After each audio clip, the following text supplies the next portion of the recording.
मान्यवर, ये जो फैसला है उसी एक्ट का हिस्सा है जिस एक्ट को सब चैलेंज करते हैं। मैं उनको बताना चाहता हूं, जब आप 5 अगस्त 2019 के बिल को चैलेंज करते हो, तब आप डिलिमिटेशन कमीशन एक्ट को भी चैलेंज करते हो। ये मत भूलो कि आप इनके रिजर्वेशन के खिलाफ बात करते हो। मैं आज फिर से कहना चाहता हूं, पाक ऑक्यूपाई कश्मीर भारत का है, हमारा है और हमसे कोई नहीं चाहता। आप मुझे लिखिए, कश्मीर सरकार को लिखिए, किसी भी विज्ञ के बगैर आपका रजिस्ट्रेशन कर दिया जाएगा। आप मतदार भी बनोगे, चुनाव भी लड़ पाओगे और जम्मू कश्मीर के अंदर आप मंत्री बनकर भी जा सकते हो। और मैं आज इस महान सदन के माध्यम से देश भर में बिखरे पड़े कश्मीरी पंडित और अन्य विस्थापितों को कहना चाहता हूं, नरेंद्र मोदी सरकार आपको न्याय देने के लिए कमिटेड है। आप मुझे लिखिए, कश्मीर सरकार को लिखिए, किसी भी विज्ञ के बगैर आपका रजिस्ट्रेशन कर दिया जाएगा। आप मतदार भी बनोगे, चुनाव भी लड़ पाओगे और जम्मू कश्मीर के अंदर आप मंत्री बनकर भी जा सकते हो। आपको पूरा मान्यवर, 3 युद्ध भी हुए। 1947 में और 48 में युद्ध हुआ।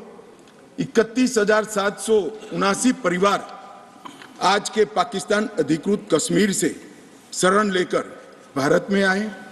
इनमें से 26,319 परिवार तत्कालीन जम्मू कश्मीर राज्य में बसे और शेष 5,460 परिवार अन्य भागों में बसे।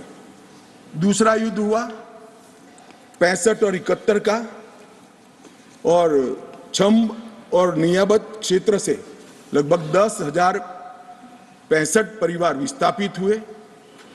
3500 परिवार 65 के युद्ध में हुए और इतने ही करीब 71 के युद्ध में हुए।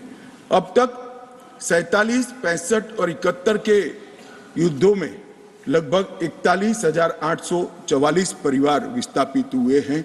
उनको भी भारत सरकार ने ढेर सारी चिंता करी है, मैं आगे बताता हूं। मगर ये बिल जो है मान्यवर, 3 सीटें, 2 जम्मू कश्मीर से विस्थापित परिवारों के लिए और 1 सीट पाक ऑक्यूपाई कश्मीर से विस्थापित आए हुए कश्मीरी भाइयों के लिए रिजर्व करने का काम नरेंद्र मोदी जी ने बहुत मन के साथ, चाव के साथ और संवेदना के साथ किया। मान्यवर, ये जो फैसला है उसी एक्ट का हिस्सा है जिस एक्ट को सब चैलेंज करते हैं। मैं उनको बताना चाहता हूं, जब आप 5 अगस्त 2019 के बिल को चैलेंज करते हो, तब आप डिलिमिटेशन कमीशन एक्ट को भी चैलेंज करते हो। ये मत भूलो कि आप इनके रिजर्वेशन के खिलाफ बात करते हो। मान्यवर, डिलिमिटेशन कमीशन ने गंभीरता से विचार करने के बाद समुदायों का प्रतिनिधित्व नॉमिनेशन द्वारा कराने की सिफारिश की है। और मान्यवर, जम्मू कश्मीर प्रशासन ने, जो आज स्वाभाविक है राष्ट्रपति शासन है, उसने भी अपना अभिप्राय डिलिमिटेशन कमीशन को दिया था। भारत सरकार ने के गृह मंत्रालय ने भी दिया था कि इनके प्रति सिंपैथेटिक व्यू लेना चाहिए, इनका प्रतिनिधित्व होना चाहिए। जब वो अपनी जमीन में ही नहीं है तो असेंबली में कैसे चुनकर जा सकते हैं। मान्यवर, और ये आदेश उन्होंने प्रकाशित किया था, जिसको आज कानूनी जामा पहनाकर मैं ये बिल को लेकर उपस्थित हुआ हूँ। मान्यवर, ये जो डिलिमिटेशन कमीशन ने और भी कई फैसले किए हैं। मैं जरा सदन के सामने पूर्व की स्थिति और अभी की स्थिति बताना चाहता हूं। पूर्व में जम्मू में सिर्फ 37 सीट थी, 37 सीट थी।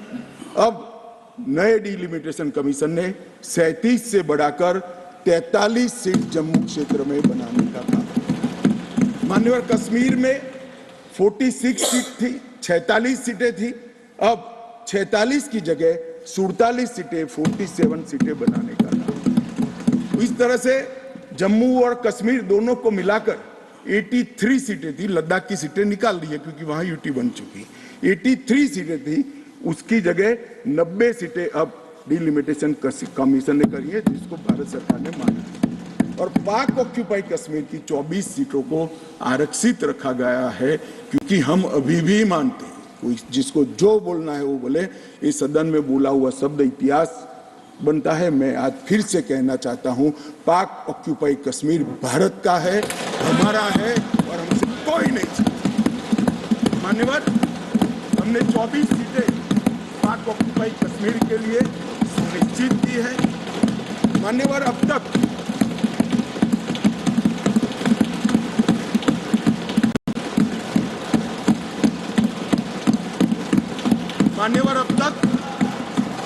SC ST की सीटों में बड़ी